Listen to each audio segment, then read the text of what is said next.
Good evening. Good evening. Welcome to a pretty cool, it's been a beautiful Wednesday. It's a great night tonight. Excuse me.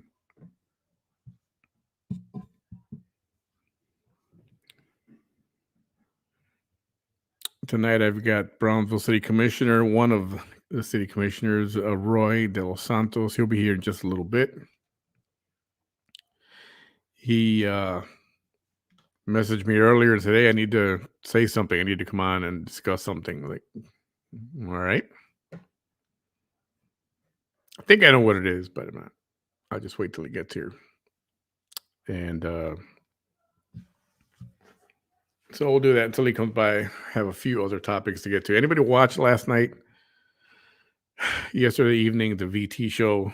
It was entertaining to say the least. Never a dull moment.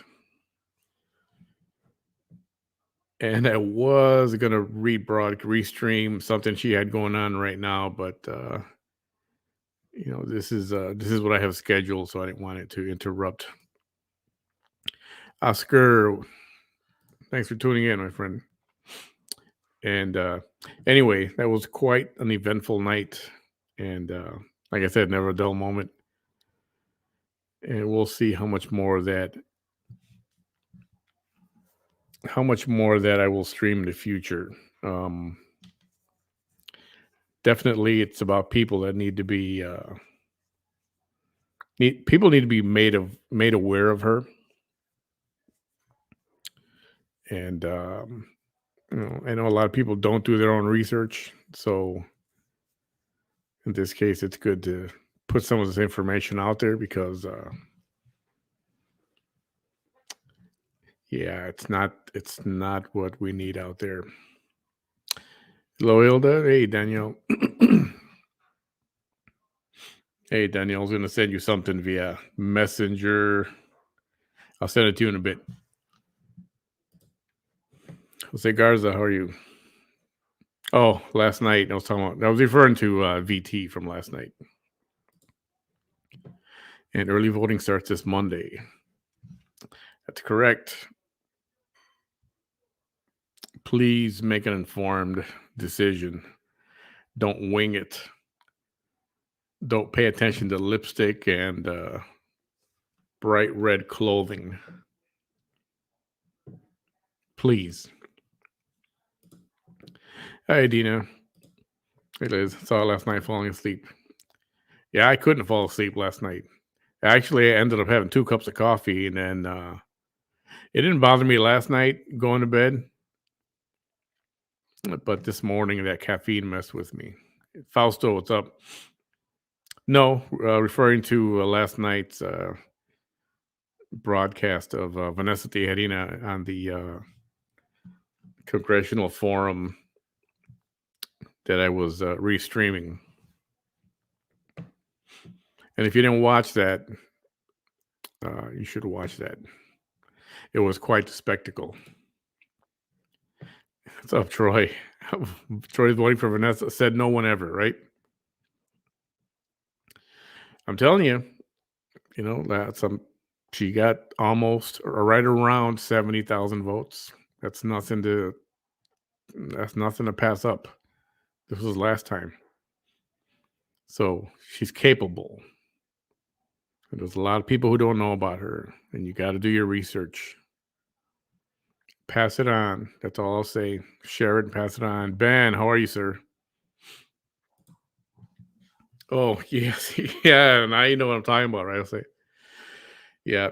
So I wanted to talk about a few things in the meantime while my guest makes his way here onto the when he clicks on the link and it gets online. First of all, I wanted to talk about real quick. Have you seen the latest ad for Adidas? I guess they're promoting a women's sports bra. Have you seen this thing? And I find it to be crude. It's basically a bunch of women's breasts I don't know how many are there. There are 1, 2, 3, 4, 5. 1, 2, 3, 4. About 25 breasts, bare breasts, on this ad that they're doing to promote these sports bras. And it's like, what the heck is up with that? You ever seen this thing? Well, obviously, I'm not going to post it, but look up, look it up. It should be easy to find. Everybody's talking about it, and I just find that completely. I don't know.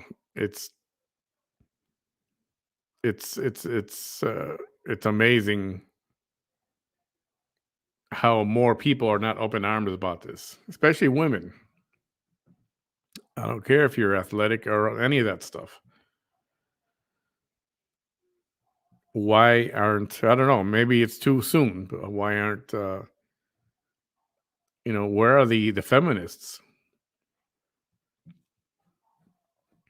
I posted the article on my page and it shows the photos, but they're all blurred out.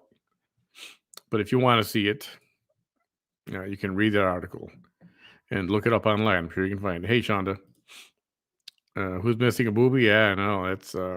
It's quite something.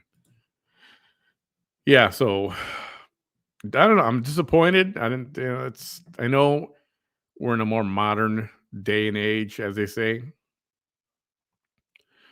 but yeah, that's very crude. I don't see it. I don't get it. I'm not impressed. Jumping over to Bob Saget, and we lost him last month, and so his cause of death came out. Apparently, he must have knocked his head, bumped his head on something. I think earlier in the evening or earlier in the day, and I'll never forget. It was a head injury, and a doctor. I remember a doctor telling somebody it was not a concussion, but it was a nasty hit, and he said, "Don't let him go to sleep. Keep him awake." And I know they made the guy watch movies all night, and they didn't let him go to sleep. You got to stay awake, and it's for that reason. That kind of bleeding can happen internally, and if you pass out, I mean, you go to sleep, you won't wake up because you won't know. So again, the perils of traveling alone. I mean, it's sad to think that he could have still been around had he had somebody to tell, hey, don't go to sleep yet, don't fall asleep, stay up, or let's go to the doctor or something. Still trying to work out those details as to what happened to him. Um, so hopefully that'll come out soon. And you heard the story about Adele, the singer Adele. Oh man, this is a joke. Let me share this with you.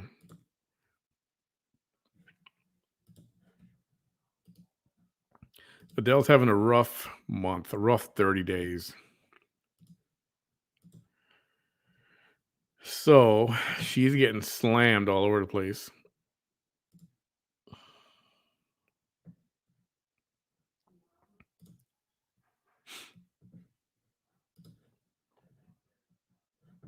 So basically, the comment she made was that she loves being a woman. She loves herself. She loves being a woman. Right? I mean, how horrible is that, right? How horrible is that? Is that I didn't know that was horrible to say. So because of that, she's being accused of being transphobic. According here it is right here. Adele's being accused of transphobia for declaring at a woke gender neutral award show that she loves being a woman. And she's absolutely triggered everybody on the planet that's trans or I imagine every other gender. Like, what the heck is going on? Again, that's that cancel culture. The cancel culture. trying to rear its ugly head. The Rolling in the Deep singer made the remark at the Tuesday's Brit Awards as she collected the prize for Artist of the Year, a newly created category merging the old Best Male and Best Female Artist. I understand why the name of the award has changed, but I really love being a woman and being a female artist. I do. Didn't say anything wrong, right? Oh man, but she got hammered by the Twitterverse and all those nasty people. It's like, God, I don't believe her to be transphobic at all, one bit. I think wasn't Billie Eilish also slammed because she posted a photo, she showed too much cleave, or she was in a bathing suit or something like that, or in a photo shoot where she showed a little shoulder or skin or something. She wasn't naked or anything, but then they slammed her. It's like, man, people should just,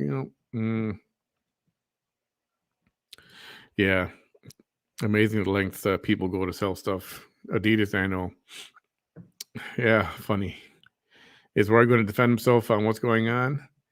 I believe so. I believe that's what he's got to say. So I just wait for him to get here. Let him do the talking because that is on him.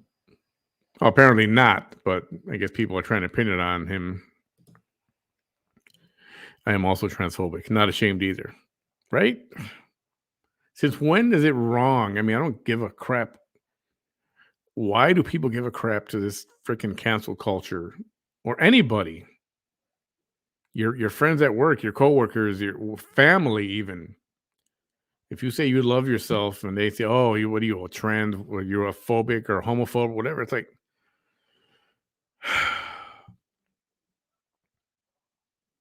it's we're a bunch of years into this, and it's you'd think it would let up and the snowflake crowd would kind of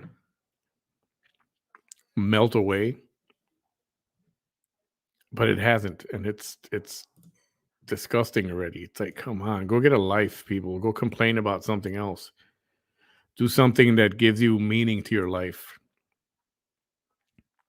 Quit complaining about what somebody says. Hey, now they have Bruce Jenner enjoys being a woman too. So what? Yeah, Bruce Jenner, Caitlyn. We'll call her Caitlyn. People are surprised. They're hating on her because she's against this Leah Thompson, I believe her name is, that female, the trans swimmer. I think she's at Penn State, right?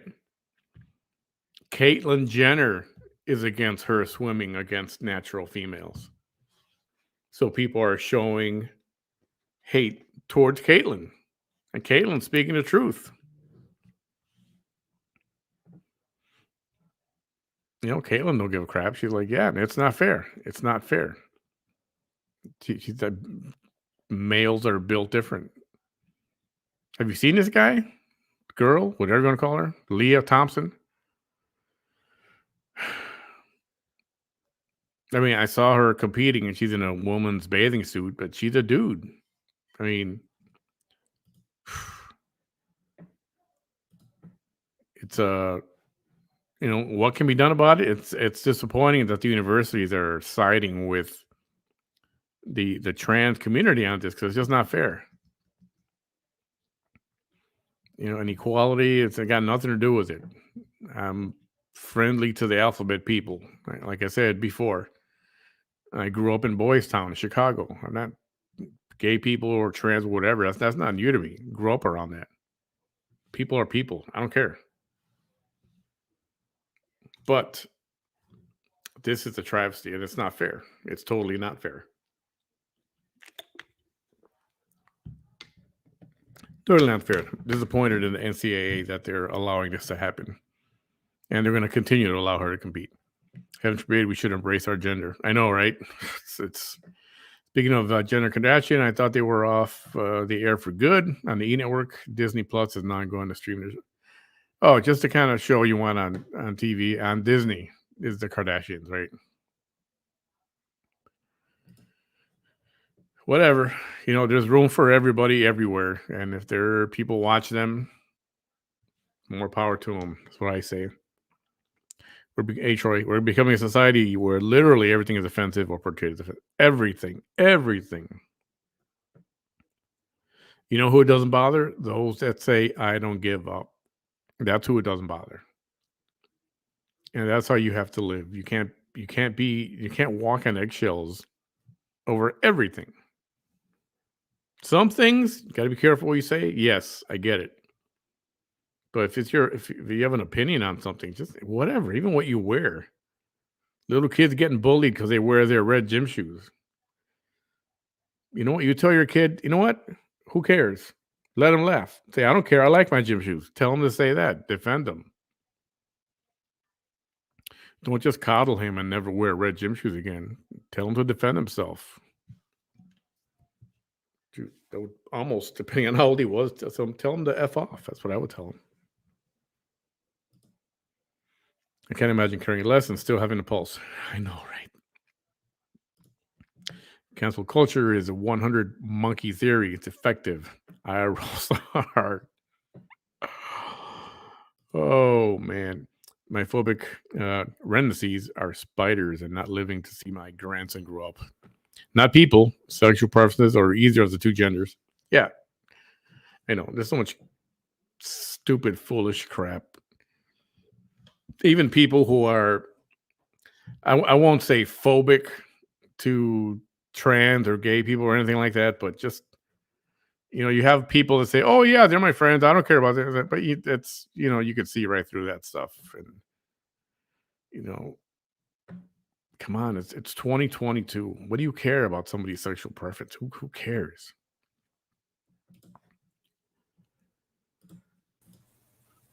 And there's Roy. How are you, sir? I'm good. How are you tonight, Manny? Glad you made it. Let's see. Sorry to keep you and your listeners waiting. Oh, that's okay. We're just talking about some of the stuff that's been in the news, and we're talking about the Adidas. Adidas has a new ad for they're promoting a line of sports bras for women.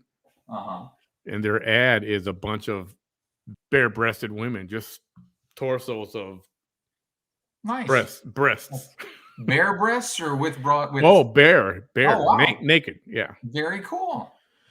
So I don't know. I'm not a fan of that, but it's like, it's I don't know, because you got young athletes, girls, little girls that are watching that stuff. You know what I mean? I don't know. I know what you mean, but and again, I can't speak for women.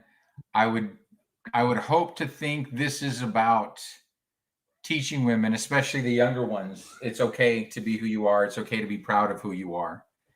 You shouldn't feel ashamed just because you've got breasts. It's okay for men to go around shirtless, but not women. Yeah, I don't know that I agree with that. There's still, I don't know. I think there's a place for everything, and a time and a place, Yep. But earlier today, Roy messaged me and he said, "Hey, there's something I need to put out there. I need to discuss this because it's concerning and accusations are underhanded and being made." And after I saw it afterwards, I was like, "Yeah, okay, definitely." Let me take this off of here. You don't need to see this banner right now. Yeah, Adele is transphobic, by the way, in case you didn't know. Adele, the singer? Yeah. She said she loves being a woman. She loves being herself. She loves being a woman. And then she got attacked they say, "Oh, you're transphobic." I haven't heard her comment, so I can't. I've not heard before that she's transphobic or anything like that. I know, right? Let me get by some of these real quick. I try to avoid that lunatic. Where's Roy? Here he is. Shauna says, "Hey." Nadia says, "Hey." Shonda. Hi, Nadia. Hi, Wendy. All right, what's going on? What's going on? What's going on in your world right now? Oh, right now, of course, it's hot and it's all hands on deck and hot and heavy planning for the last minute items of Sombrero Festival. So aside from my full-time job in City Commission, I've got Char Days and Sombrero Festival coming up. So been a busy time, but I know there's been a lot of, I would say gossip, but we know better than that. A lot of lies and innuendo being spread around out there by folks that just like bringing attention to themselves. And it's unfortunate that they raise questions and cause doubts in people's minds. And I always feel it's important to be able to put myself out there to answer any questions the public has. But of course, I'm not going to do it on a program that I consider trash. I want to do it somewhere that I consider reputable. And that's why I like coming to your show. And, there's very few shows that I'm willing to appear on, but it's got to be somebody who's interested in the truth. And it's not always the easy truth. Sometimes it's the hard truth, but that's what you've always been about, Manny. So that's why I reached out to you. Yeah. And I think you've always been very open and, I don't know, as transparent as they come. Whether some people choose to believe you or not about certain things, well, that's Right. their problem or whoever's problem. But you've never been one to hide from any kind of questions or any kind of issues that have come up. Exactly. What is this thing that came up? I don't know. Has it been today or recently, or when did this stuff start? Well, there's been some recently, and there's been some, I guess, today or within the last 24 hours, because evidently my former opponent is now on the bandwagon of our other local podcast host who likes to go on twice a day. And of course, because he's running for office, so I think he feels the need to stay relevant. And it seems like the only way he can do that is by lying to the public and keeping them coming back to his show. So yeah, let me look at what the post was today. I believe it was earlier today. But this is on the tail of an arrest that was reported in the local media, I believe it was about a week ago, of someone who was an employee at the Children's Museum, and the charge was possession and distribution of child pornography, as I recall. Okay, yes. Yes, and so the other podcast host, who shall remain nameless, although I'll probably say his name at some point, likes going around telling people, and he claims it is a fact, that I am the person responsible for this individual getting hired there. That is an absolute Okay, lie. yes, I do remember that. They were saying that, well, they didn't name you by name, or at least not that I heard, but in the excerpt you showed me, it says a commissioner Right. had something to do with this person being hired. And so that's not the case? Oh, God, no. Absolutely not. One, I would never disrespect the board and the leadership at the Children's Museum by interfering in their business. If ever there's someone who I think is worthy of a job, I'll always tell them, feel free to use me as a reference. And then I always act honestly when I give anyone a reference. I'm not going to give them glowing remarks all across the board if that's not what I truly believe of them. But to say that any member of the commission or anyone related to the Mitty family, Mitty Foundation, or my office demanded that this individual be hired, that is just a complete lie. So as a board member, correct? You have no say as to who gets hired. Well, keep in mind, I'm a board member of the Mitty Foundation in Austin. The institution we're talking about here is the Children's Museum of Brownsville. We have absolutely no say over anything that goes on with their operations or their hiring or firing practices. So, and this person, obviously, I'm not going to say his name. We don't want to glorify that guy's name. Uh-huh. But apparently that dude is not a good guy. According to the reports that are out there. All indicate you're talking about the individual arrested? Yes. All indications would seem like that right now. We've only seen one news story about this. I've not seen any of the evidence. I'm not looking into the evidence right now. Maybe once after we're done with Char Days and Sombrero Festival, we've got time to look more into this case. That might be something that I would do. But I have no idea what the facts are. I just saw what the story was that says there was an admission and evidence found on a device. That's all I know, which is the same thing the public knows. Right. So yeah. So I did look it up after that, and it's does not look good. And I mean, it's a good thing that this stuff covered in the story is disturbing. If it's true, it's very disturbing. Yeah, very disturbing. And yes. I don't know. I don't know if that kind of thing would even, when you vet somebody, when you interview people, right? That's not necessarily something that would come up unless there's a prior history of arrest or something like that. Exactly. if And he's I never. can't imagine they don't do a thorough background check on potential employees at the Children's Museum because of the nature of the business. So I expect they do exhaustive background checks. So I expect that there was no history here, but I can't speak to that firsthand. I don't know that for a fact because I was not involved with this in any way, shape, or form. Yeah. So your comment to the people who are saying that, a commissioner is involved, and I mean, we know who they're talking about, which is Oh, you. yeah, They're of course. insinuating that it's you, Absolutely. and that you had some part in this, and Right. you were just sorry, not me. Go look for your next victim or whatever. Yeah, well, whatever next lie they want to tell. Let me see. I know there was a post. Was it last week? I'll see what the other one was.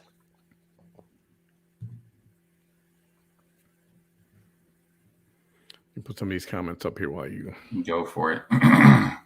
Fausto, he's offended of them being offended. I know, right? We got a bunch here to see. Well, if Leah is tall, it's going to be a huge advantage. I know Leah is tall. She's got a male swimmer's build, lengthy, long muscles, huge hands. Advantage for swimmers, and it's just not fair. Sexual preference of any kind is considered all types of phobic if it's not the other's sexual preference. Yeah, I know, and it shouldn't be. I don't know what somebody does privately. As long as it's legal, I don't care. I'm offended with them being offended. Chuck, how you doing, buddy? Agree. Nothing bothers me at all. Did you see Don Lemon this morning? It was an interview with Joe Rogan. First off, I can't stand Lemon. Me neither. I'm not a fan of that guy. But you have to see his interview. Oh, I'll take a look at that later. Like my dad used to say, whoever doesn't like it, tell them to go F off. You live your own life.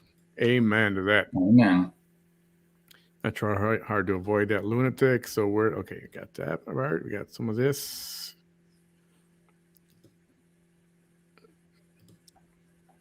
Okay. Okay. For Lemon. Yeah. Saw that. Norma Alemán Castañeda says, "Hey, Roy. Marisa, welcome. How you doing?" Oh, and actually, you know what? No, we can say it's not even an insinuation. I can tell you that the post, let's see, this was a screenshot from Saturday and it was one day old at the time.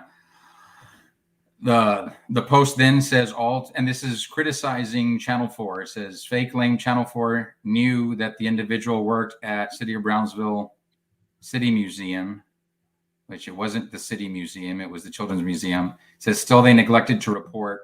And then it says specifically all to protect their own and the fact that Commissioner de los Santos demanded they rehire him. So he absolutely named me by name. So yeah, they're not pussyfooting around it. They're not insinuating. They actually called me out and claims it's a fact. And for someone who claims to be a man of God, thou shalt not bear false witness. I believe that's one of the 10 commandments. And for anybody that's married by this individual, you've really got to question whether or not your marriage is sanctified by God, because anybody who's going out there telling lies, spreading lies like this is definitely not a man of God. And a few weeks ago, I had shows on toxic people and negative things. It's like, why? What is the purpose of this? Yeah. The purpose, and I think it varies from individual to individual that engages in this. For this one in particular, to try and stay relevant. They need to be a muckraking sensationalist to keep people tuning in to see what kind of garbage he's going to spew, because without viewers, he's nothing. And because now he's seeking public office again, which if there's a God, he will not get. But that's what he's doing. He's trying to stay in the headlines, trying to stay relevant, trying to keep people engaged. And the only way he knows how to do that is by lying. Yeah, and by no means am I saying, I'm a freaking angel myself. I got my own issues in my closet. Of course, we all do. Stuff. Everybody does, right? Nobody's perfect at all. But right. To come out with certain things, I just, it's. Now, like you say, you're no angel. I'm no angel. But like you and I have talked about before, my sins and my crimes and my past and what I'm doing about it, I'm not going to come on and lie. I'm not going to go out in public and lie. I'm going to be 100% honest about it. Yeah, I mean, and unless they're getting fed information from who knows. And I have no doubt that that's the case. But think about it this way, Manny. If somebody feeds you information and it turns out to be false, are you going to consider them a reliable source moving forward? Yeah, would never. So think about that individual now. How often does what they say turn out to be true? Almost never. It's always littered with lies and innuendo and falsehoods. So to say that they've got a credible source and that's why they're repeating it, that's ridiculous. To say, if I'm wrong, prove me wrong and I'll apologize, that's not how it works. The way it works is you're not supposed to make an allegation unless you've got something concrete to substantiate it. And you can read that comment for yourself right there. I'm actually saying, Ben, I'm not only saying it's not the truth, I'm saying it's an absolute positive lie. He is absolutely lying. So, yeah, and I don't know what else, how else you can go beyond that. I mean, except for saying that's absolutely. Well, that's the great thing, Manny, is we don't even have to go beyond it because he can't possibly prove anything he's saying because it's not true. There's not one person, I guarantee you, with that entity would come out and say, yes, Roy de los Santos demanded we hire this individual or forced us to hire this individual. Just not true. I mean, literally, you have no say. You have no say. None whatsoever. Yeah, that's again, when we talked about it earlier, I was like, man, really? Okay. I agree, Shonda. I understand people wanting to be relevant, but if you have to lie to do it, just go find a new hobby. It's ridiculous. Mm-hmm. And yeah, it's, when you're going to do something, if you're going to compete, if you're going to challenge someone, do it on your own merits, not, step yourself up, don't step on people to step up to where you want to be. Right. And I don't get that.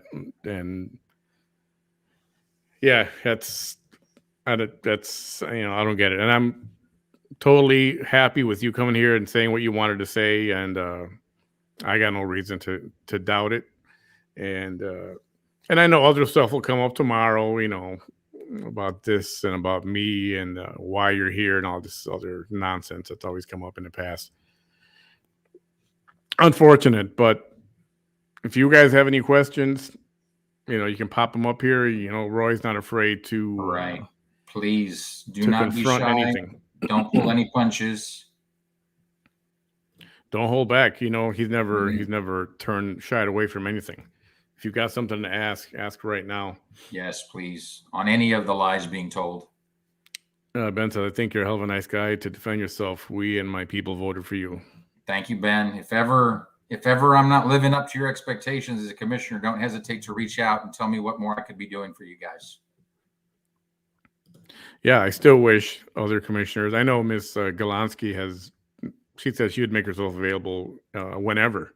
Yes. And that's awesome. But the others have yet to return my call.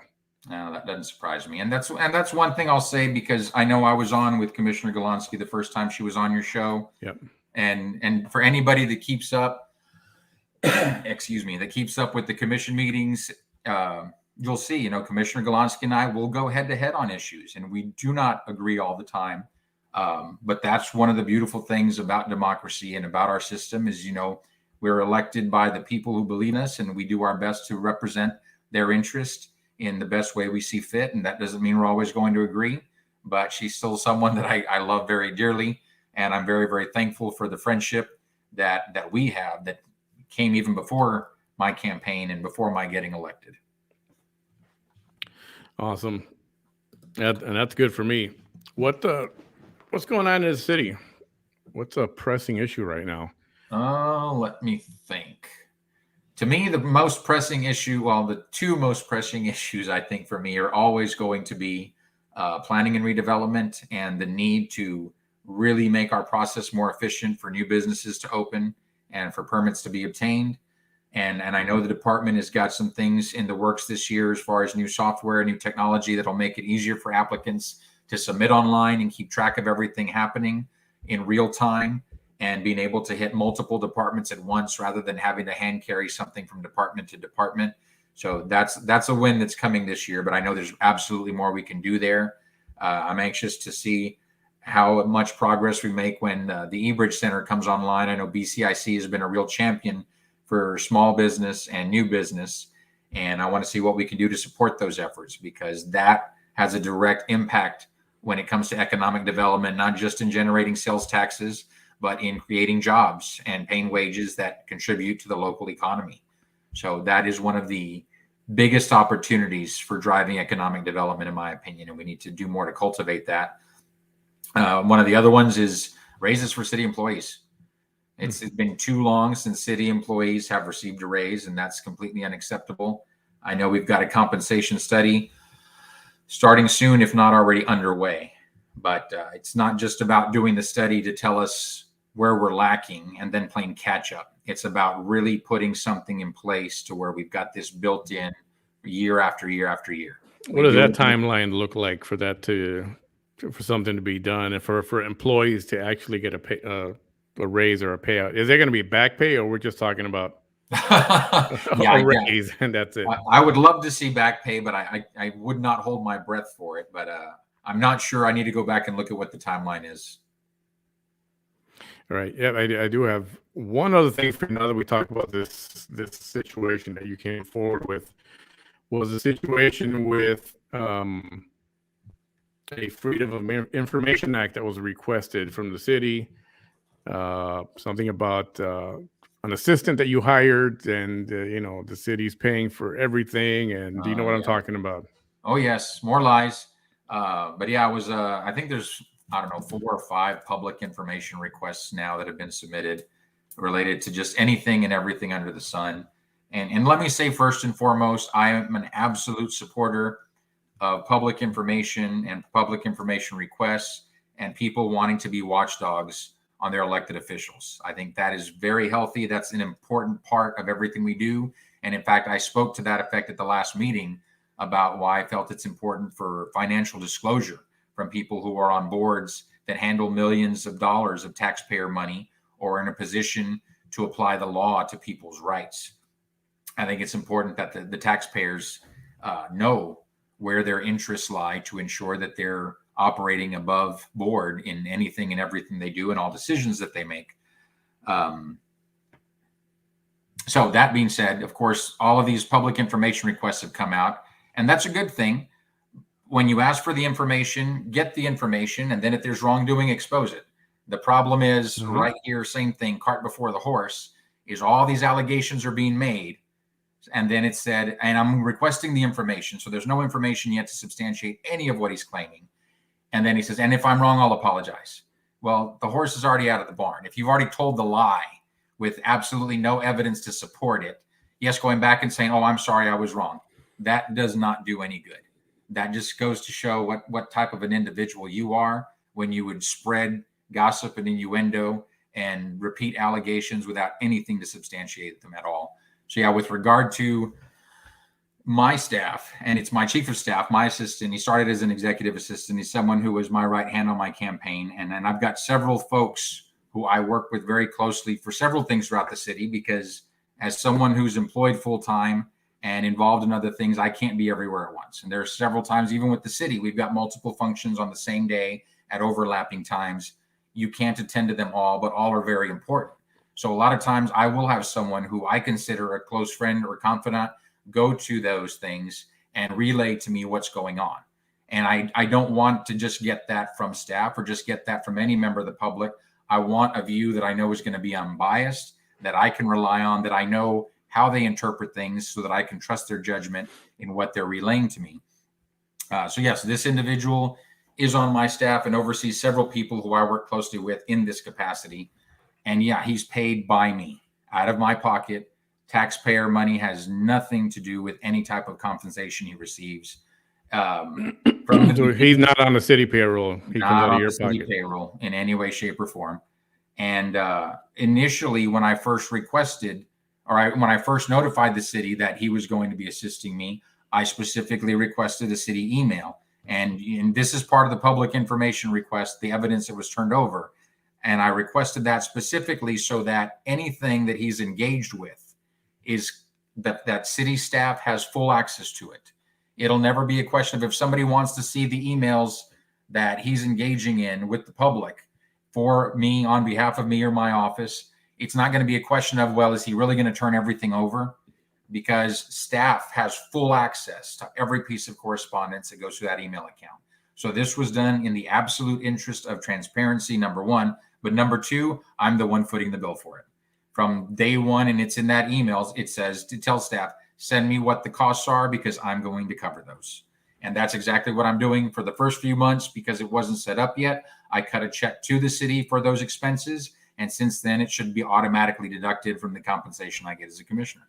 So there's a reason, and is it true that he does have city email? Is that correct? Yes, he has a city email address. I ordered business cards for him, and he has a badge because I frequently send him to city buildings to either pick up mail for me or to do other things. And I've had him sit in with me on agenda reviews with the city manager.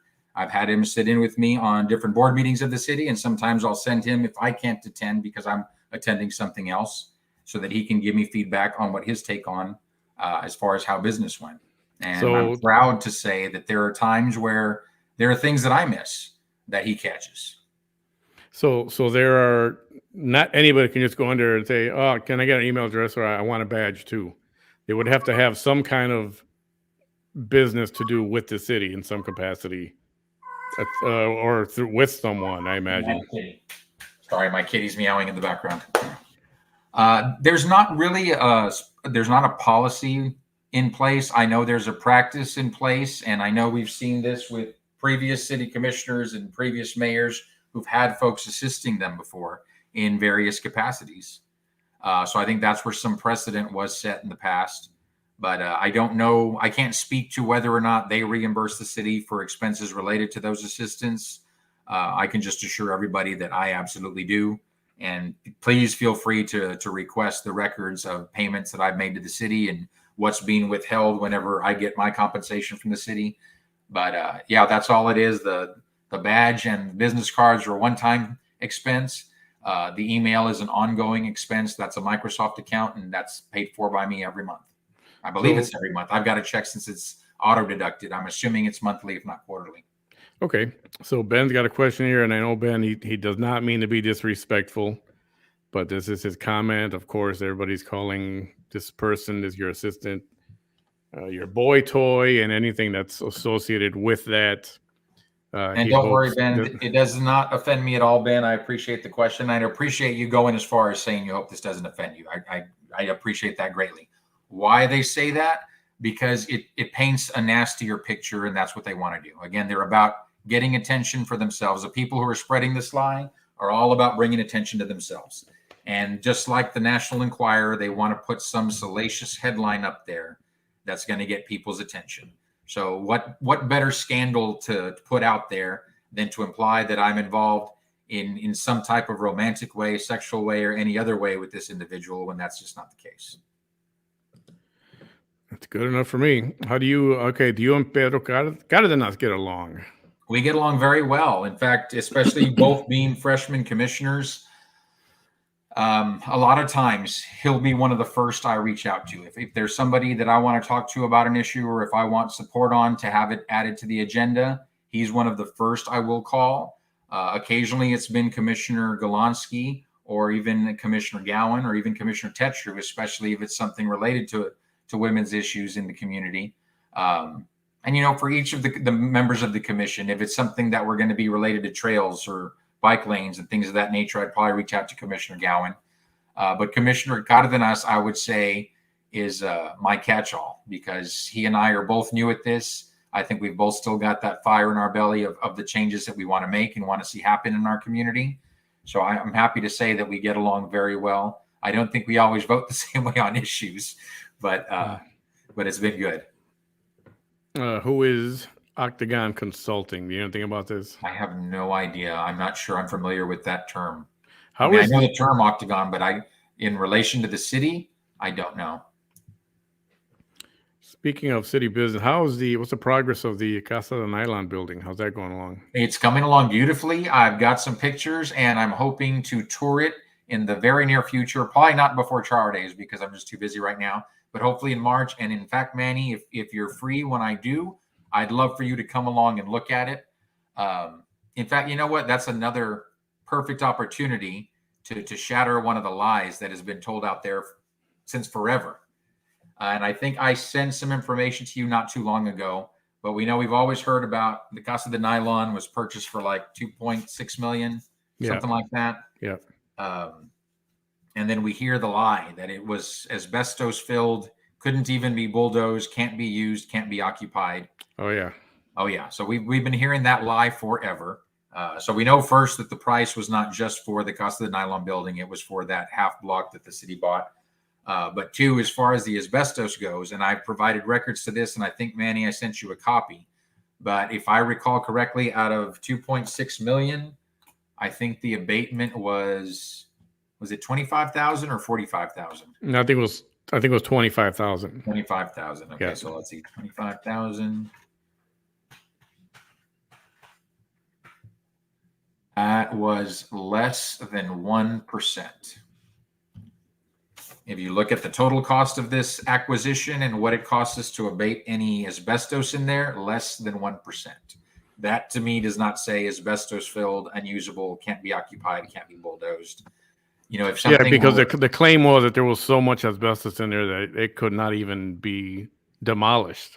Exactly. And yeah, if that were the case, then I would expect the cost to abate to be somewhere in the neighborhood of 30 to 50% of what we paid for the building. And clearly that wasn't the case. When you're looking at less than 1%, for the love of God, that's minor, especially for an older building. It's to be expected that there will be something hazardous that needs to be mitigated or remediated.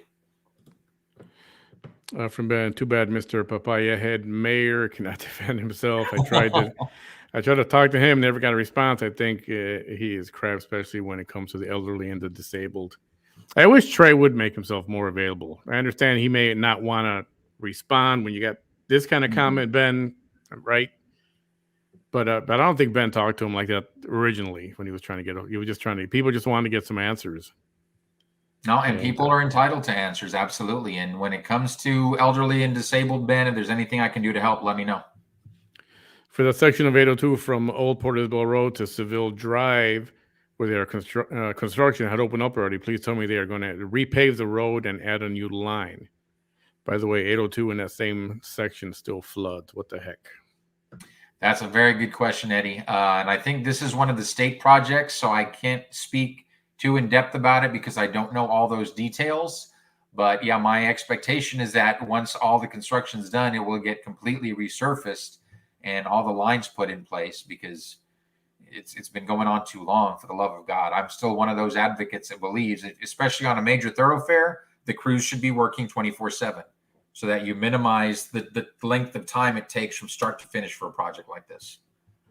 Yeah, amen to that. Chuck, people of Cameron County are going to have huge property tax increases because the outsiders like Elon, but the residents haven't seen any income that has been raised. Looked into land today and they're asking over 50 grand for a lot, which is crazy. Yeah. How's that funding and spending and improvements coming along with any of that? Has that started already? Which part? The Beautify Brownsville, the Elon Musk. Yeah, I know a lot of that has been done. A lot of the cosmetic work had already taken place in December and January. I know some of the first rounds of things were going to be any type of work that could be done, which was not so intensive that it would require a permit. And then as I understood it, the second round was going to be things that would be a little more possibly structural, things that would require a permit.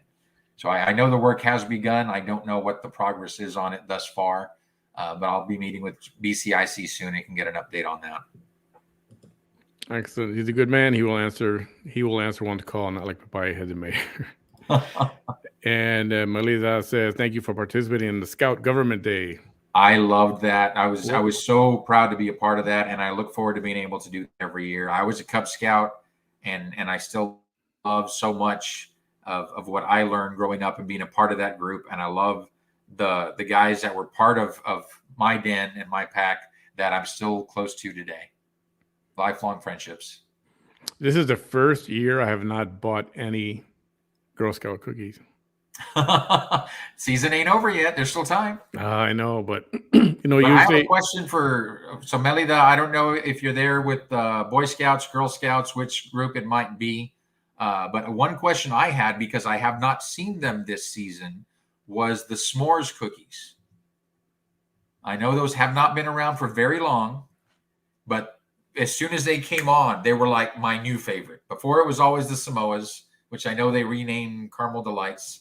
But those were always my favorite. But when the s'mores cookies came out, number one on my list, because as a kid, my favorite cookie was always the Keebler Party Grahams, which were fudge covered graham crackers. Yeah. And yeah, the s'mores cookies is a fudge covered graham with like a thin layer of marshmallow in there. It's just like amazing, especially if you put those in the fridge. Nothing better. Did you say Samoas? Samoas, that's what they used to be called. The ones with the coconut and the chocolate stripes. I can't imagine why they changed the name. The same reason the I have no idea. Changed their names, I'm sure. Best Girl Scout cookie ever, Thin Mints. Hands down. That's a standard. I don't know if I'd call it the best. It is a standard. Yeah. So every year I buy a case, and then I just give them away to everybody, whatever. I was going to say, you buy a whole case of Thin Mints? Oh, yeah. Yep. Wow. And I'll give them away. And, this year things are different. Not employed right now. And so things are a little rough, so I got to watch. I'll buy you some Thin Mints. Maybe. Expenditures. Oh, you're awesome. I think Thin Mints are the best out of all of them. I mean, it's scary. I can sit there in front of a movie and eat an entire box for myself.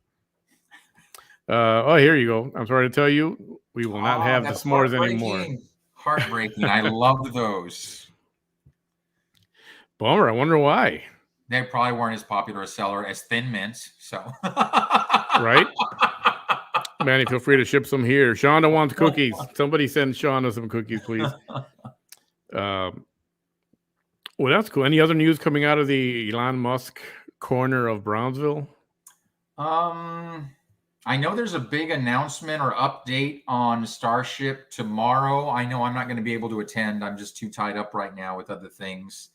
But I know that should be good for the community, hear what the latest is on the Starship plans. And I know lots of local school kids got together recently to shoot a little video there at Starbase to invite Elon to participate in Char Days. I think that's the latest that I've heard coming out of Elon and SpaceX recently. Yeah, I've been a little out of touch with it. The last thing I heard was there was a guy tracking his airplane on one of these flight tracker soft apps where you can put in a tail number and you can track the aircraft from its departure to its arrival. Mm-hmm. And that was his airplane. Yep. And he didn't want to be tracked. So he offered the kid $5,000 to erase it and not to track him anymore. Mm-hmm. To which the kid said, "Sorry, I like doing this. It's fun." Yeah, personally, if I were a billionaire and wanted someone to take something like that down, I'd offer a lot more than $5,000. And there are get through college or something. Yeah, and there are ways to have that blocked. I mean, it costs money, but I don't think money is a problem for him. Right. But there are ways to block that transponder from showing that number, because there's plenty of aircraft, especially the ones that leave out of Brownsville Airport early in the morning at 5 and 6 a.m. Uh-huh. These white airplanes, they're like government airplanes, and those things depart, and there's no tail number attached to them. You can't track them. So it is possible. It costs some money to do that. Yeah. Getting into more politics outside of Brownsville. What are your thoughts? I don't know if you saw this about the lady running for office that we all watched last night. Do you know who we're talking about? I do not. So last night, we're talking about Vanessa Tijerina. She's running for Congress. Okay. I don't think I know her. Yeah, you probably do. Which district? The 15th, I think. Okay. So that's like the western end of the valley? Yeah. Okay. And she's got issues. Yeah, she's running again. She's tried to run before, as on every political side you can imagine. And she's got issues, and she's got a lot of baggage. Okay. And she was one of the candidates on the forum they held last night for the Rio Grande Guardian. Okay. So you should look that up. It was quite interesting and then quite amusing. Then she went online afterwards. She's got issues. I'll tell you off the air. She's got issues, and so Chuck, to answer your question, yeah, I don't think he's up to speed with her whole situation. I'm not, but I'll definitely go back and look into her and come back with a commentary later. Yeah, it's quite a spectacle. I think that's the best way I can say it. We've got a few characters that are going to be on the ballot during the primaries in probably November. So I hear. New cookies this year are the Adventurefuls, a brownie cookie with caramel and sea salt. That sounds interesting. I like caramel for sure. I love caramel too, and I like salt. I want to say, Roy, thank you for coming out to defend yourself. That's what I like to see. God bless. Always, Ben. Always. Nice. Good, Ben. Thank you. Haven't really looked at the Chato Days. Cheese Man, maybe? Yeah. But what is up with... Okay, so this Mr. Amigo thing. I asked you this before. Yes. The woman, I honestly don't even know her name. Don't know what she does, who she is. She's a singer, actress, I think, right? Yep. And I know she was born and grew up in Matamoros. I think she was born further in the interior of Mexico, but very young, came to the border area, grew up in Matamoros, and then I know attended school on this side. Bianca Marroquin? I think that rings a bell. Something like that. But yeah, has gone on to be very, very successful. First, Mr. Amigo Association, completely separate from Sombrero Festival. So I have no firsthand knowledge of their processes or how they do this, how they select.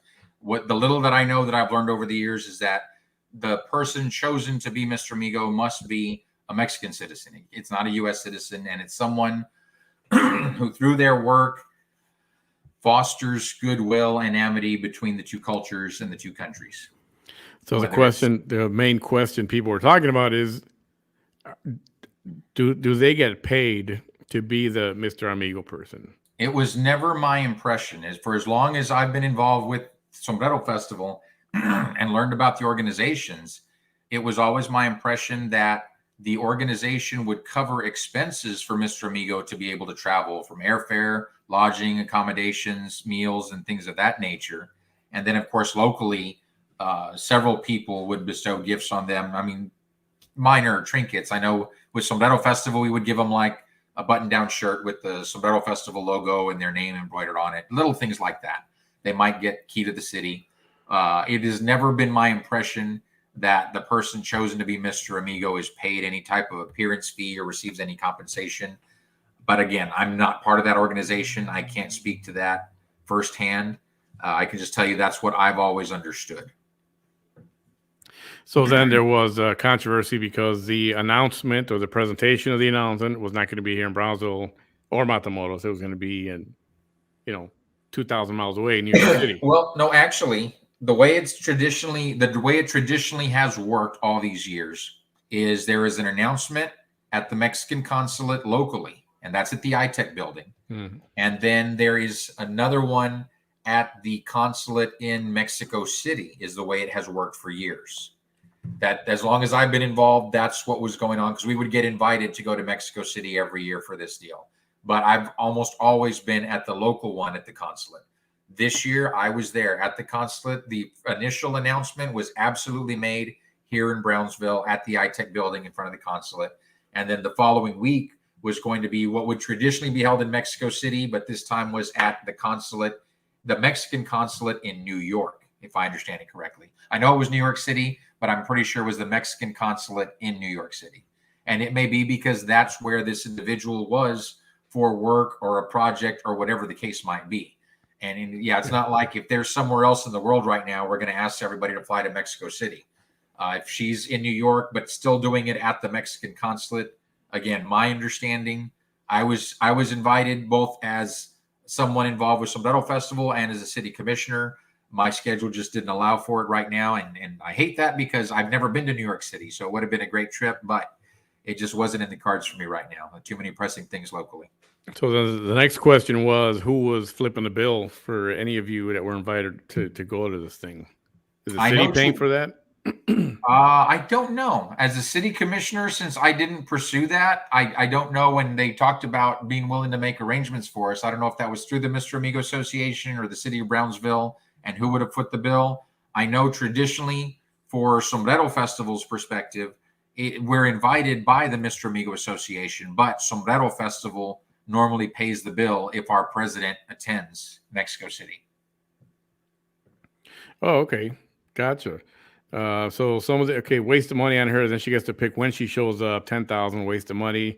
So there was rumors there was going to be 40 grand and she settled for 10 or any of this stuff. Do you have any insight on that I at think all? the rumor was that previously, several years ago, I'm not sure how many, that she was considered, and the rumor was that she asked for $40,000 back then, and the organization couldn't afford that. And now I know the rumor this time is that now she's doing it for 10. Again, I have no firsthand information. It's not my impression that Mr. Amigo is paid any type of an appearance fee, only that their expenses are covered as part of their duties as an ambassador. It's kind of like, Miss America goes around the country, does certain things in her duty and her role as Miss America. Same concept. In your role as Mr. Amigo, this is the itinerary. This is what we'd like you to do. We cover your expenses. And some of them are able to work that with their schedule. I know in years past, we've had some that could not do everything that was on the desired itinerary for Mr. Amigo. Eddie says, has the band or group playlist for Sombrero Fest come out yet? Who's coming down? Any idea? It has not, Eddie, and I do have an idea because I'm the man who reviews a lot of the contracts. And let me apologize to the public first on this. Traditionally, and there's been all kinds of things out there. So traditionally, we never start selling, or we never announce the lineup before we start selling memberships. Traditionally, we start selling memberships in August and September. The lineup is normally announced right before New Year's Eve. It's usually the Sunday right between Christmas and New Year's is when we run our first ad with the lineup. With COVID, there was new language that we insisted be put in all contracts because not knowing what the virus numbers would look like, we know there's always a possibility, if in the best interest of public health, we might have to cancel. Right. So we wanted to ensure, because anybody that knows entertainment contracts knows when you make that deposit, it's non-refundable. And we spend a lot of money on entertainment. There's no way we could afford to spend what we do on deposits and risk losing all that money. So a lot of contract negotiations were delayed. And in a lot of the contracts we were executing, we insisted that the language specified that Sombrero Festival had the option to cancel. And if we canceled, either one, they would refund the deposit, or two, it would roll over and be applied to 2023's festival. That way, the interests of Sombrero Festival are protected. The artist is protected themselves. But that's contributed to the delays in announcing our lineup. But I know the board met tonight. I believe the last contracts are being signed tonight, if not first thing in the morning. So I expect the marketing team will be putting it out on social media and on our website sometime tomorrow, if not Friday at the latest. So you should have a good idea of what the majority, if not all of the lineup is going to be before Saturday. And what are the dates to these events? It's been Sombrero a while since Festival, I've been to one of those. Sombrero Festival is the 24th, 25th, and 26th of February. It always opens on the last Thursday of February. Sometimes that spills into March. Sometimes it stays in February. But it's always the last Thursday in February. And a few years ago, we started with an opening night kickoff party. And that's just very small under the big tent. The public is welcome, but it's free to members and our VIPs, which are our corporate sponsors. Excellent. One thing I wanted to mention to you, there was talk of another hotel coming to town. Not just another hotel coming to town, but this is part, and the city commission voted on this because there's an economic incentive package that goes along with it, because this will be a full service hotel and conference center. And this is something that we've said for a long time, and several of our nonprofits have talked about. It's tough to be able to attract conferences and conventions because we don't have the facilities to house them. So this is the first good step in that direction where it'll be a Hilton property, so a very reputable brand and the standards that are well known, but it'll be full service hotel and conference center. Yeah. So from what I saw, it's supposed to be the Hilton Garden Inn. That sounds correct. Yeah. And somewhere on Morrison, right? Yes. Has the location already been like selected for that? I'm sure it has. I believe it's somewhere on the west side of Morrison. So in District 4 area is my understanding. So I'm thinking it's somewhere in the vicinity or across the street, maybe from what's the one that's over there behind? Some folks keep telling me behind Home Depot. Oh, that's it. Okay, gotcha. I was thinking it was on the other side by the By Academy? Fairfield Inn. No, the opposite, other side of the expressway. No, yeah, I don't think it's on that side. You're thinking of like closer to Pablo Quisel and Morrison. Yeah, even past Pablo Quisel. Yeah, just past that. There's a lot of land out there, if I remember correctly. So if it's on the opposite side, if you're talking the Academy and that whole area, that's I thought it was the opposite side. That's really going to congest that whole area. Let me see. Well, that's why they're putting in traffic lights, thank God. Well, and keep in mind with the West Rail Trail, there's roads and trails that are going to go in on that side, so that we do expect a lot of development to happen in that direction. Ben says yes, it's going to be next to Home Depot. Perfect. Okay. Thank you, Ben. Well, I mean, a Hilton Garden Inn is always good for wherever it gets put. So, and I believe it's a 10,000 square foot conference facility. Yeah, they're talking about 400 rooms, 400 or 500 rooms, 400 rooms or something like 300 to 500. I don't remember. I can't remember. Rooms. Yeah, I saw the thing. Great hotel. I've been to those in a lot of cities, and that's an awesome hotel. When I was traveling, I looked for Hilton and Embassy Suites hotel. They preferred them to most others. Yeah, that's going to be a good thing to have some of those. Anything else? Any other restaurants? Anything like that coming up that maybe you can give us some insight on who might be coming to town? Is there anything major? Not that I've heard. Not that I can speak of off the top of my head. And keep in mind, a lot of the big movers and shakers, when they're going to come to town, there's usually some economic incentive involved with that, and that usually goes hand in hand with GBIC. And I resigned from that board at the end of October, so I'm not privy to those discussions like I was before. Ben says they were going to build an HEB there. There was talk about that, but I've heard, and this isn't anything I've heard inside the city. This is stuff I've heard outside the city. But I heard HEB had backed off of that plan. And again, this is all talk around town that I heard. Yeah. This isn't anything that I discussed with HEB, but that they had backed off that idea because with the curbside delivery and being able to pick up and things of that nature, that they felt they were meeting the demand and business had picked up enough that I guess they felt they were okay and didn't need to look at another location. Again, that's talk that I've heard around town. That's nothing firsthand from HEB. Eddie has this question I was gonna ask you, but he brought it up. Any idea why that gas station ceased construction? It's right on the corner at Four Corners, the Exxon.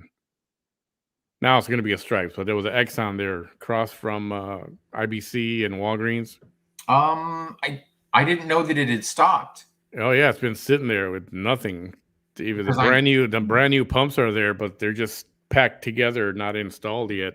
I don't know. Let me check on that because Stripes and 7-Eleven are corporate sponsors of the festival. I know we attended the ribbon cutting of their new facility at Paredes and Price not too long ago, and I remember specific comments about upcoming openings, and I remember Four Corners was going to be one of them. Because that Paredes and Price started after this Exxon and finished before. I mean, this thing went up real quick, and it's very nice.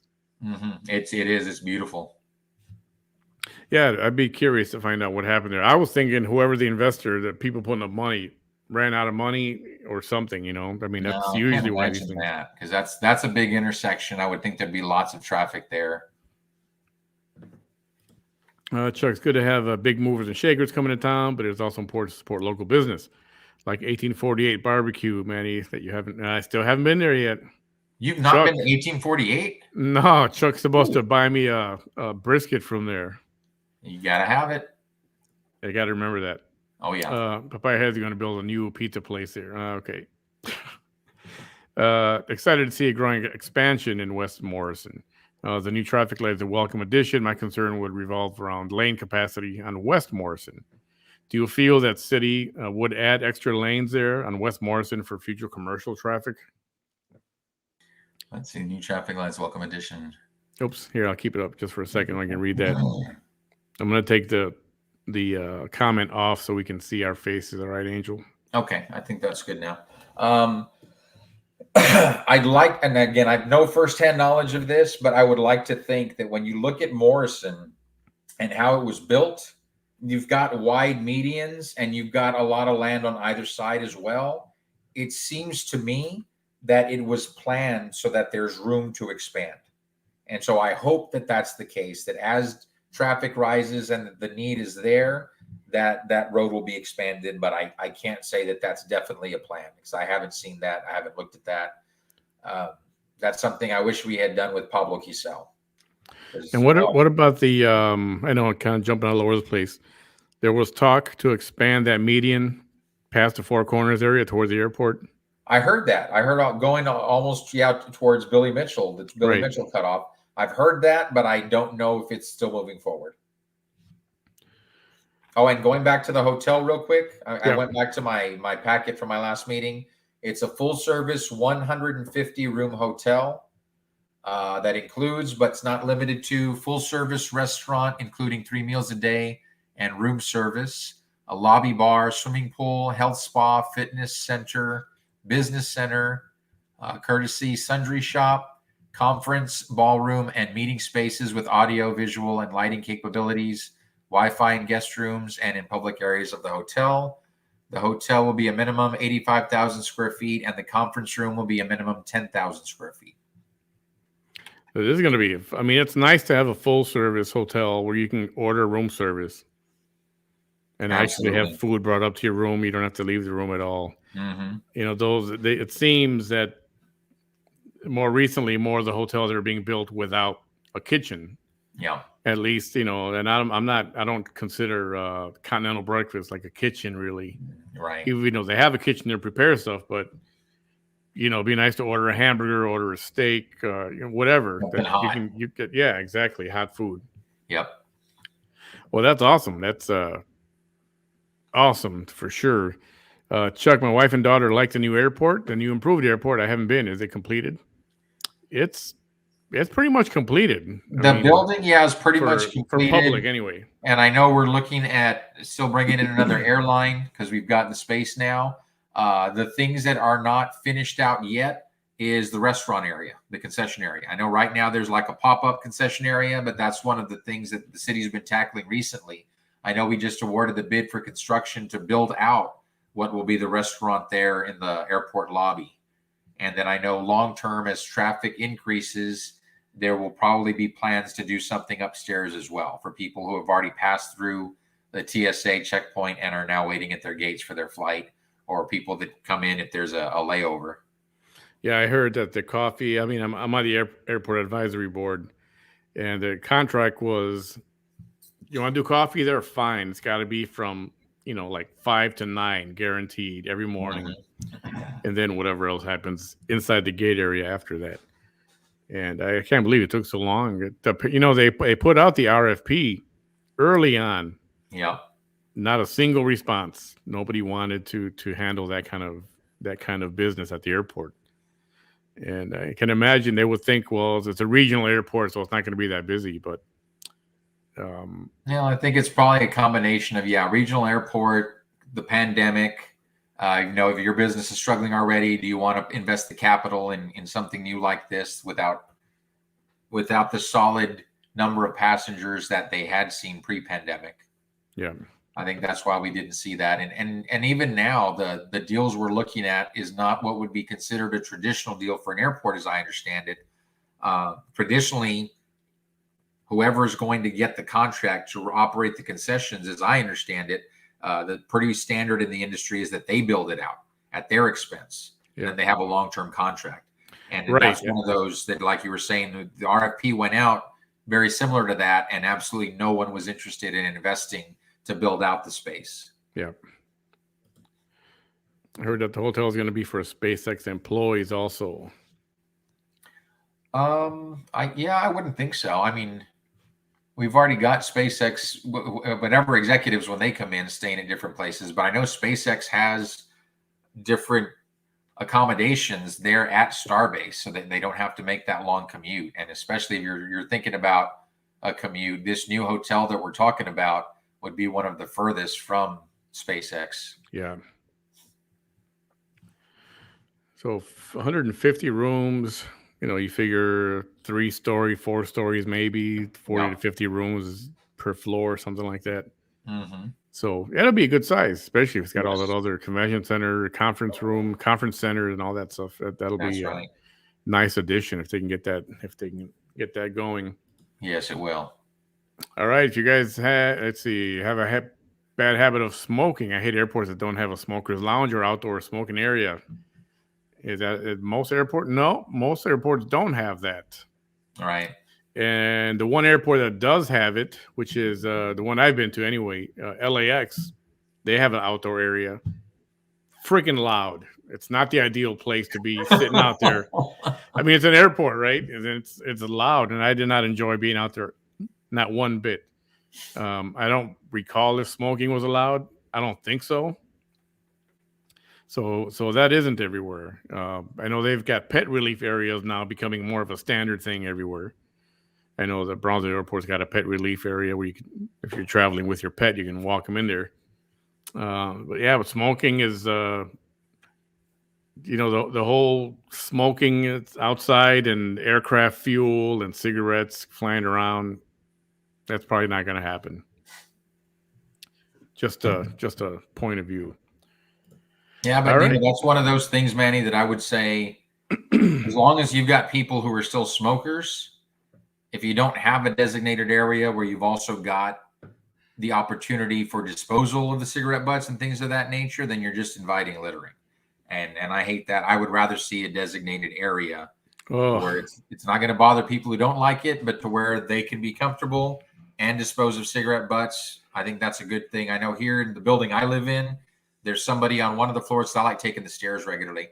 There's somebody on one of the floors who every night they go and they're not supposed to smoke in the hallways, and they do. And it's open air. But still, when I go through there, there's got to be 20 to 30 cigarette butts just there on the ground, and it looks horrible. What's one of my annoying things that I really hate? You go outside the airport, smoking. You got to smoke 20 feet away or whatever from. Smoke goes everywhere, and people are huddled. And you're right, cigarette butts all over the place down there. Yeah, it's really annoying. If it was up to me, I'd say, sorry, no smoking. You want to go smoke? Go out to the parking lot in that corner over there, and then you can smoke. Or I don't know, way away from the area. I'm allergic to cigarette smoke. It bothers my nasal passage, and it's really annoying we'll open the front door. Most terminals open it, and everybody's right there by the door smoking, even though the sign says don't smoke near the door.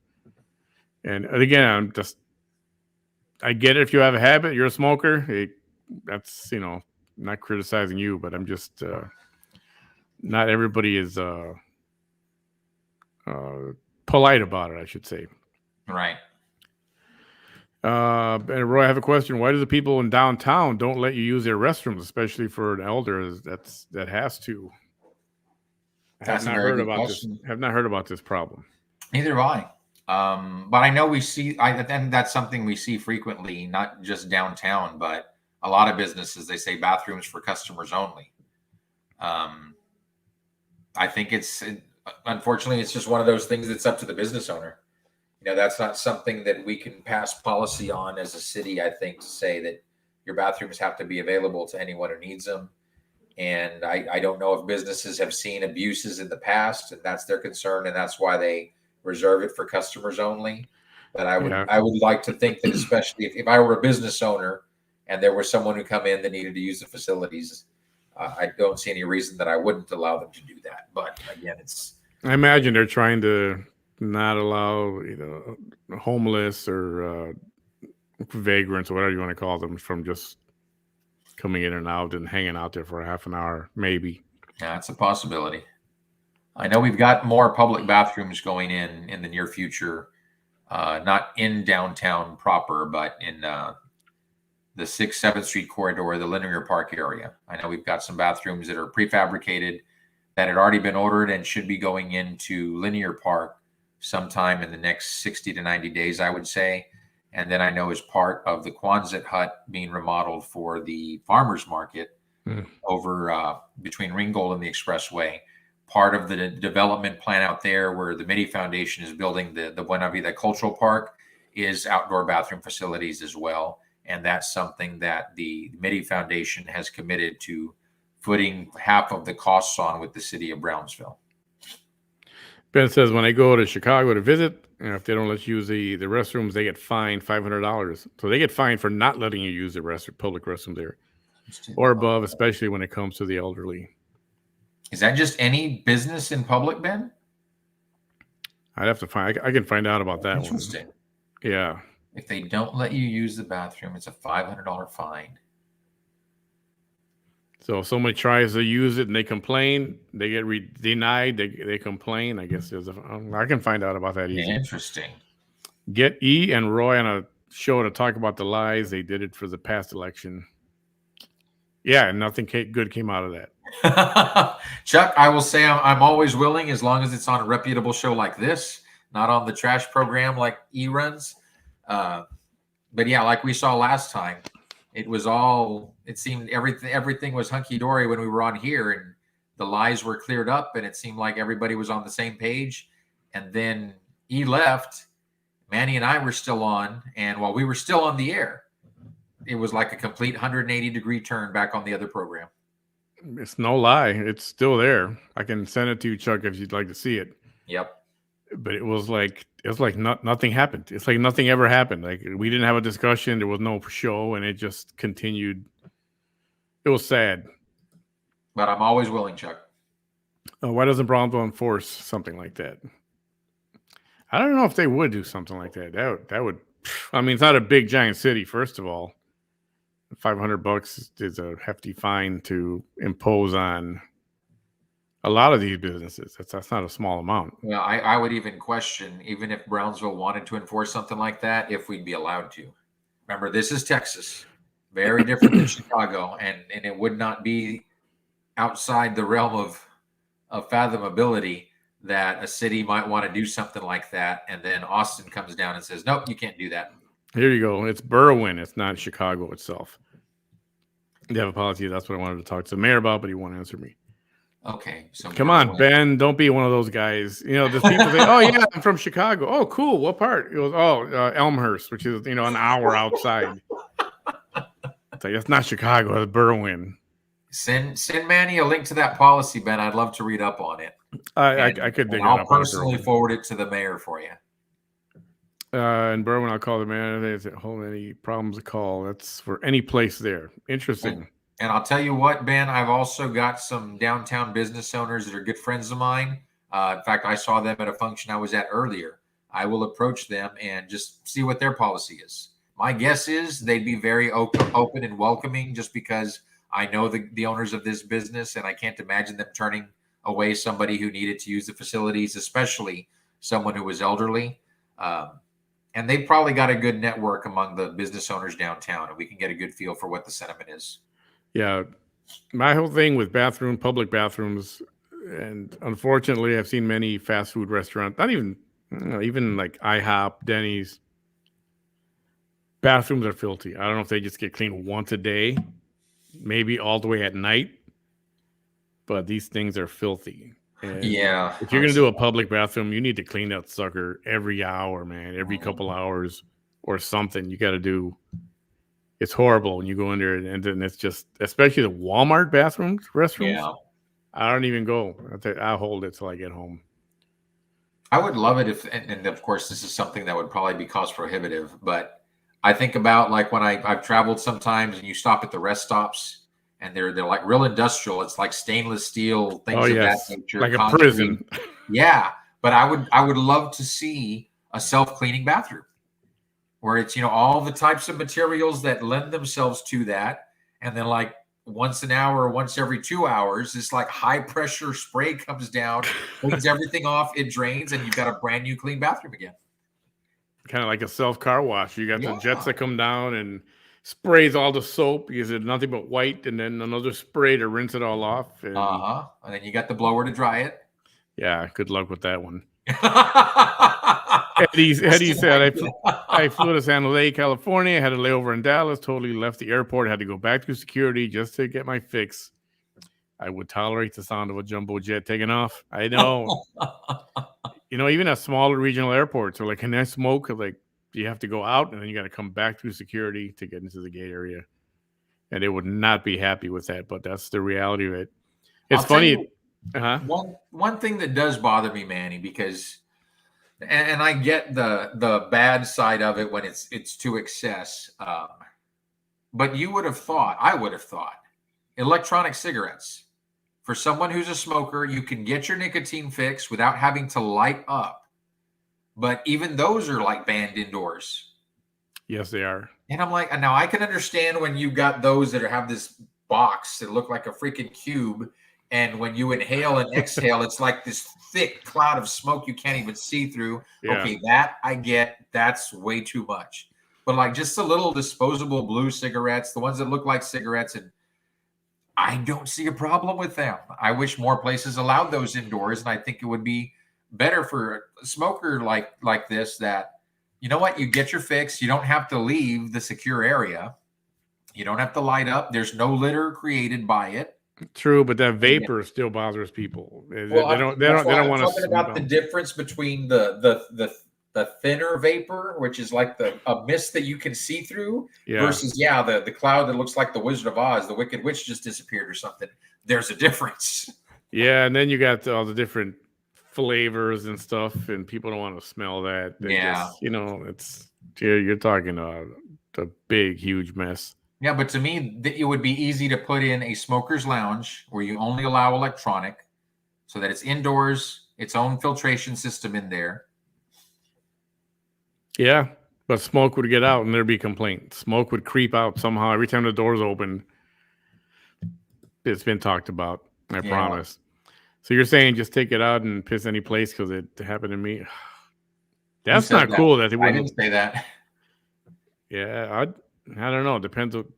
If there is a place that won't let you, if you're walking by and you're downtown, that won't let you use the bathroom, I don't know if I'd go back and visit that place. That's not cool. Well, I'll tell you what, I would absolutely shame them also. Yeah. You know, if my 95-year-old grandmother was downtown and needed to use the bathroom and a business told her no, I'd absolutely get on social media and shame that business. I was thinking about something. Have you heard of cart narcs? Cart narcs?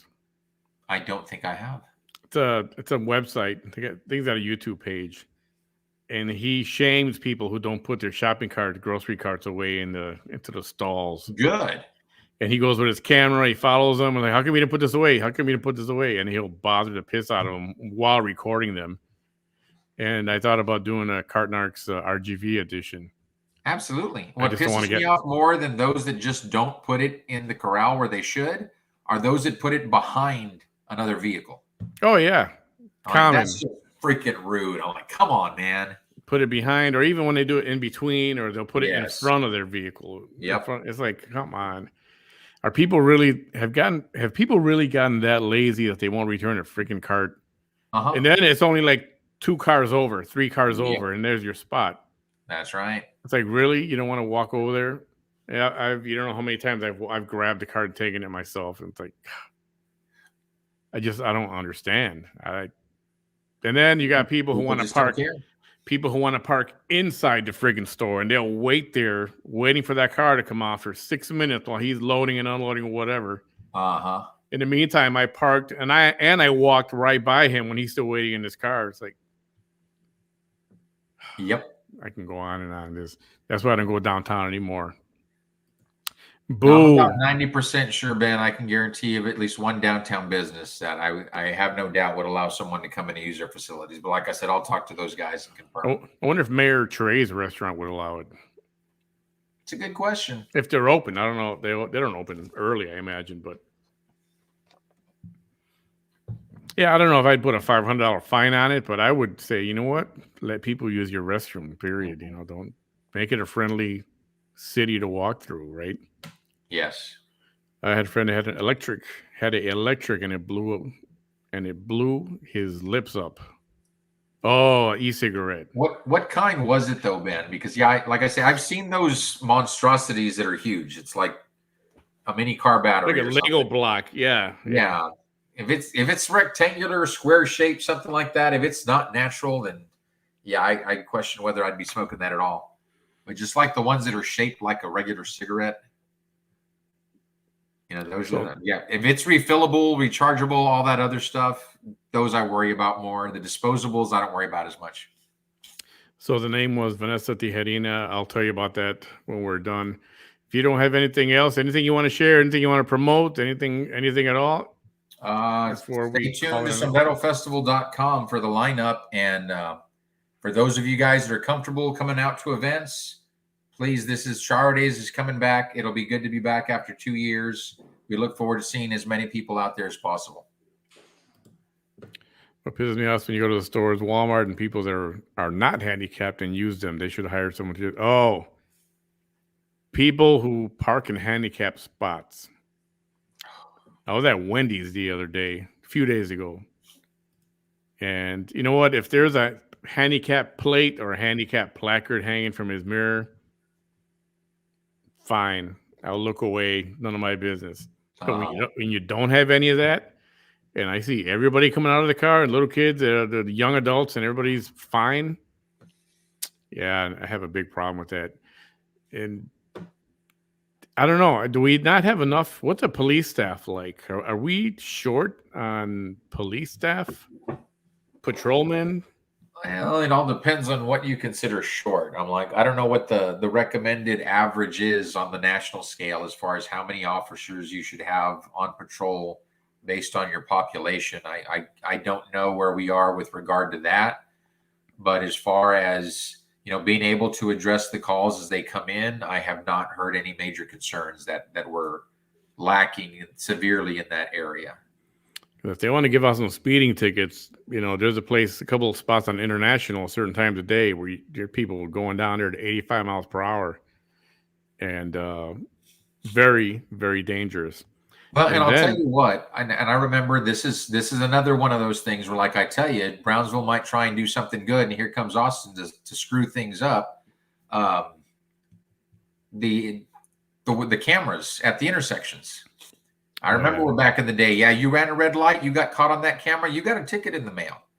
And, eventually people realize that, hey, this intersection, I'm going to get ticketed if I get caught there. And as I understand it, Texas main cities get rid of it. Yeah. That, no, if it wasn't a cop actually catching you, that you could not be cited for it. And I think that's just a bunch of bull. Like, I'm sorry, but if somebody's breaking the law and putting a camera there is going to keep them from breaking that law and keep them from running a light, which puts my life at risk and other citizens' life at risk, what the hell's the problem? Austin needs to stay the hell out of our business and let these cities run themselves. Just like you don't want Washington telling you what to do, don't tell the cities what to do, especially when it's in the interest of public safety. I would say we should stay out of Austin's business. You know what I mean? It works both ways. Absolutely. Yeah. Oh, the cameras downtown, right? Heck yeah. There are cameras. How's that working out? That's working out great, but I mean, that's mostly as a crime deterrent. Yeah. That's to make sure we catch things like that. I don't think we can cite somebody for running a red light with those cameras. But I would love it if not just at the intersections, but like you're saying, if there's an area where we know they're speeding, put one of those radar detectors there. And if you catch a car speeding, ticket him. Send him a ticket in the mail. You're not supposed to have a beard support at Char Days. I get all those things confused. You are absolutely right, Chuck. The tradition has always been that, and this is as I've learned it, on January 1st, you're supposed to stop shaving and grow your beard out all the way to Char Days. I did do that 1, maybe 2 years in all the years I've been with the festival. But god dang, it gets itchy. And yeah, after a certain point, I'm like, yeah. And honestly, and I just said this earlier today, I have been, when I'm scruffy and I'm not shaved, There have been one too many times, and it's only been 2 or 3, where I've been confused with the guy from the other show. And I'm like, oh, hell no. I'd rather be clean shaven so that there's absolutely no confusing me with anybody else. That was the end of that story. Oh, absolutely. I will not have that. I remember when Brownsville PD used to make rounds at those stores. That's just revenue waiting to be had. Oh, it is. I know it is.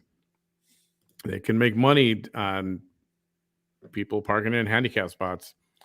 They don't have time to check out stores, so they don't care. Brownsville City would make a lot of money if they enforced that law. Yes, they would. Well, you know what I would love to see, and because I understand the cost element of this, of being able to pay some of the wages that we do to take care of everything from just issuing a ticket to investigating a major crime. But I would love to see, even when it comes to apps or to just code enforcement issues, that you create an app, very intelligent, so that it's foolproof, but to where you as a citizen, if you see somebody parked illegally in a handicap spot, you can use that app on your phone and take a picture, front end, back end, license plate, everything, that it's clear this person, this license plate is not registered as handicap, does not have a placard, is in a handicap spot. Same thing, cite them.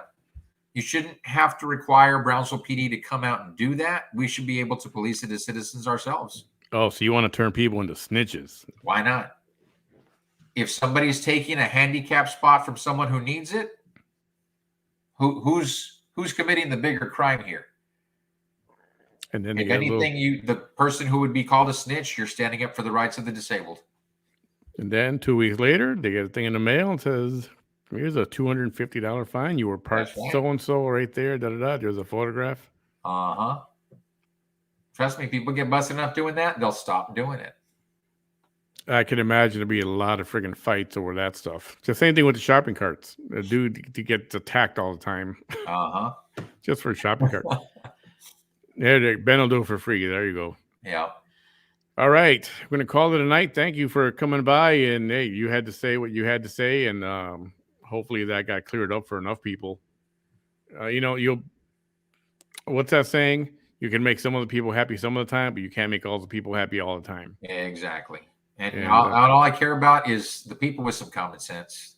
As long as they're satisfied, that's all I worry about, because the batshit crazy people, there ain't never going to be satisfying them, and there ain't never going to be convincing them of the truth. And I don't care about those people. All I care about is the citizens out there. If you've got a concern, this is a place you can come, that you can ask for me to come on and answer your questions, and I will always be here. Thank you, Ben. All right.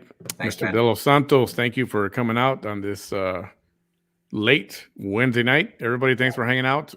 I'll be back again tomorrow night. And I'll see you all then. Have a good night. Night, guys.